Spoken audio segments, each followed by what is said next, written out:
guided by the fighter mentor. Some homes don't fall apart because of a lack of love. They fall apart because of too much noise. When everyone speaks at the same time, the day begins crooked before it even starts.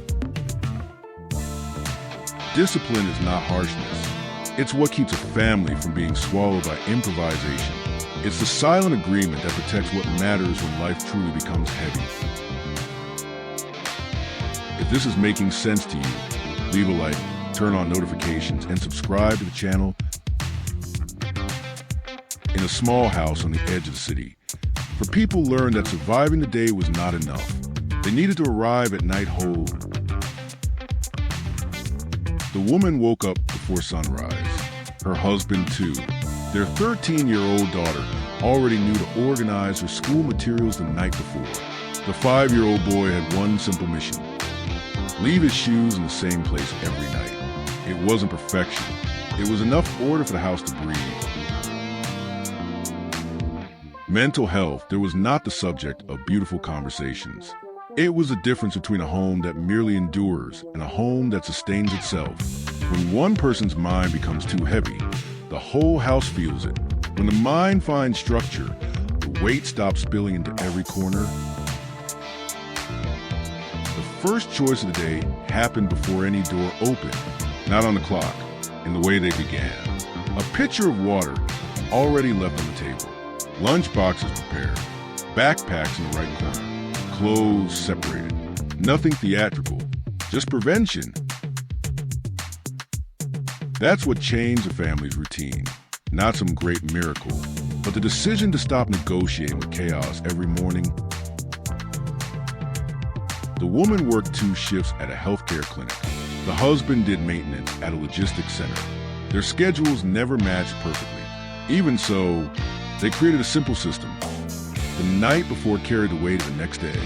They did not leave for the morning what could be solved in the silence of the night. That was the space where the house began to change. The boy started sleeping knowing where his sneakers were. The teenager learned not to search for everything at the last minute. The adults stopped destroying themselves, trying to do everything in a rush. The hurry decreased. The exhaustion, too. Focus, in that house, was not a beautiful word. It was a practice. It was deciding where to look. It was not turning every sound into a command. It was sustaining attention on what truly needed presence. There's a kind of strength that almost no one notices. It doesn't appear in speeches. It appears when someone gets up without complaining for the 3rd time that week. When someone organizes their child's backpack before bed. When someone holds back irritation so they don't wound someone who is already too tired. And that's how the first part of the story took shape. In the kitchen, still in the dark, the woman drew 3 lines on a sheet of paper held to the wall with an old magnet. It wasn't an endless to-do list. It was a minimal map. What could not be delayed, what could wait, and what needed to be protected. Beside her, the husband separated his work items and checked whether the boy had left the jacket near the door. The teenager was already awake, but without the noise of screams, only the quiet sound of the house functioning in harmony.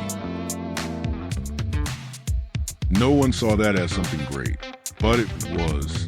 Because when a family learns to begin without losing itself, the rest of the day stops being an accident. Discipline, there had nothing harsh about it. It had precision. It had respect for what supports others without being seen. It was a silent care of adjusting what was necessary before the problem grew. The ability to remain attentive even without recognition. And the maturity to understand that stability is almost always born from small corrections repeated every single day.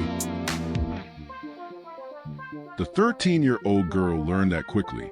There was a phase when everything seemed too heavy. School, a changing body, too many thoughts, the desire to run away from everything.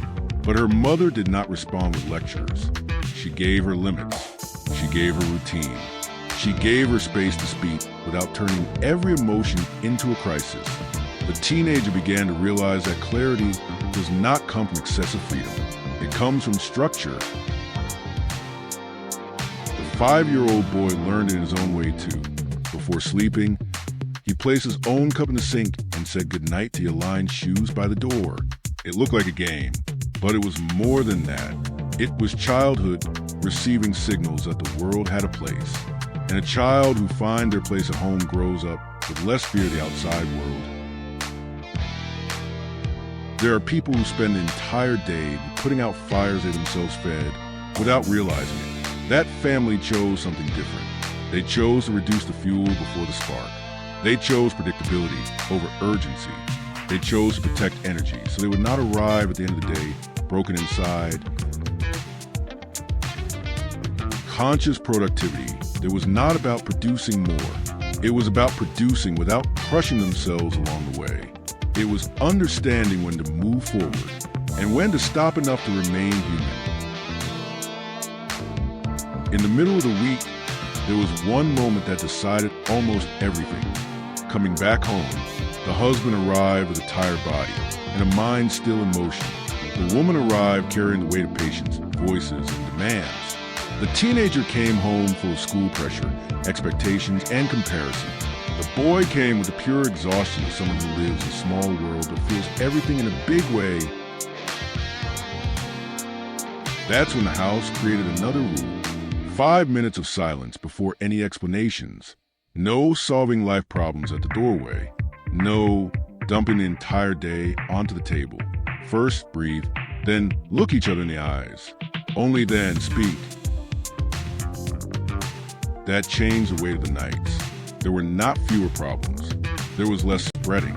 And when a problem stops spreading, it starts becoming possible to solve. Breathe now, slowly. Inhale, hold, exhale. Feel the body lose a little of its hardness. In that house, the night did not end with epic victories. It ended with small proofs that no one had abandoned themselves along the way. A washed lunchbox, a separated uniform, a short and honest conversation, a kiss on the forehead, a chair placed back where it belonged. And deep down, that was what sustained everything. Not the big gesture, the repeated gesture, not the noise, the consistency. Deep focus does not appear as a miracle. It emerges when you stop feeding everything around you at the same time. When you cut the excess, form remains. When form remains, direction remains. There's a quiet strength in those who learn to create less noise inside themselves. It is not weakness, it is mastery. Those who master their own attention stop living through improvisation. And that is what changes everything. The day stops being a place where life happens against you and becomes a space where you finally manage to build without falling apart in the process. Those who learn to align their own rhythm stop surviving the day and begin shaping it from within. When that happens, even ordinary tasks gain definition and stop feeling like a chaotic sequence of obligations. The body responds with less tension, the mind with more clarity, and presence stops being brute effort and becomes a natural part of the path.